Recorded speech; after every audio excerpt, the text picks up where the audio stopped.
Sahabat sekalian, apa kabar? Pada kesempatan kali ini kita akan mencoba membahas tentang pembelajaran kewirausahaan di sekolah, pembelajaran entrepreneurship di sekolah, yaitu dengan membangun jiwa, pengetahuan, dan keterampilan siswa.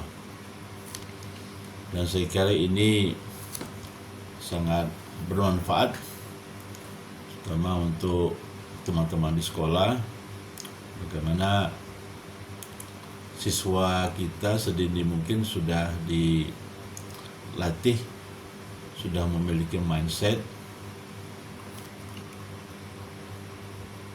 kewirausahaan. Karena kita melihat di dunia yang global ini, maka kebutuhan untuk setiap individu memiliki wawasan kewirausahaan itu sangat penting.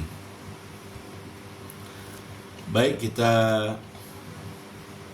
mulai, teman-teman sekalian.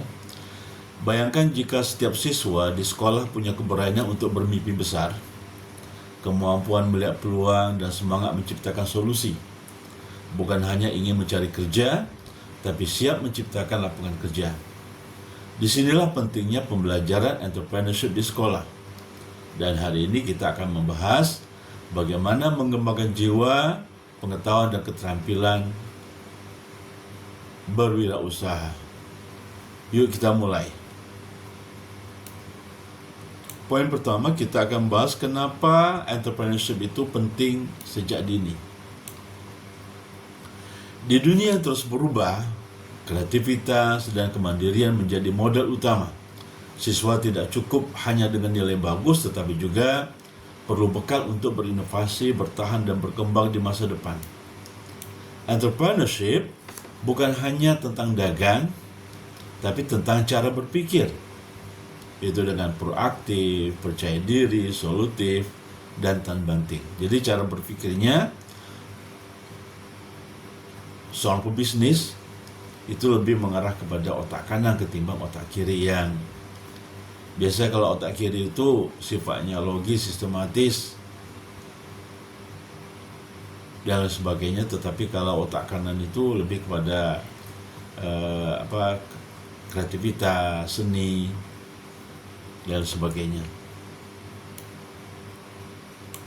Nah, sekarang kita melihat bagaimana membangun jiwa kewirausahaan. Jiwa entrepreneur itu perlu dibentuk sejak dini lewat kegiatan seperti mengajak siswa berani bermimpi besar, melatih kepercayaan diri lewat presentasi ide, mengasah rasa tanggung jawab melalui proyek kecil, dan membiasakan pola pikir pantang menyerah saat gagal. Jadi, seorang pebisnis itu tidak mengenal istilah gagal. Jadi diganti dengan istilah pembelajaran. Jadi kalau tidak berhasil, sukses, untung, maka kata gagalnya itu diganti dengan pembelajaran. Kalau tidak untung, maka mendapat pembelajaran yang berharga. Itu yang perlu ditanamkan terhadap siswa kita di sekolah. Segmen selanjutnya itu bagaimana membangun pengetahuan entrepreneurship. Nah, setelah jiwa, barulah pengetahuan dibangun.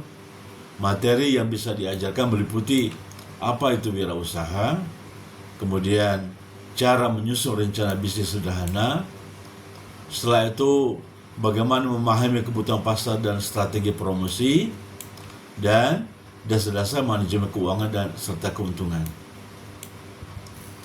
Kemudian pada segmen selanjutnya itu bagaimana melatih keterampilan entrepreneurship.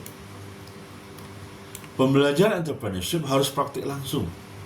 Ini bisa dilakukan melalui kegiatan seperti market day atau bazar di sekolah. Kemudian proyek usaha kecil antar kelompok, kolaborasi dengan UMKM lokal, dan studi lapangan ke dunia usaha. Dengan ini, siswa belajar dari pengalaman nyata, melayani pelanggan, menghitung modal, hingga menghadapi komplain. Nah, pada segmen selanjutnya yaitu refleksi dan simpulan. Ketika kita ajarkan entrepreneurship sejak dini, kita sedang membentuk generasi yang tidak hanya siap kerja, tetapi juga menciptakan perubahan. Dengan jiwa yang tangguh, pengetahuan yang kuat, dan keterampilan yang nyata, siswa akan tumbuh menjadi pribadi yang mandiri, kreatif, dan solutif dimanapun mereka berada. Yuk kita bimbing anak-anak kita jadi pengusaha masa depan. Kalau video ini menginspirasi, jangan lupa like, share, and subscribe agar semangat belajar berkarya terus menyala di sekolah-sekolah kita. Assalamualaikum warahmatullahi wabarakatuh.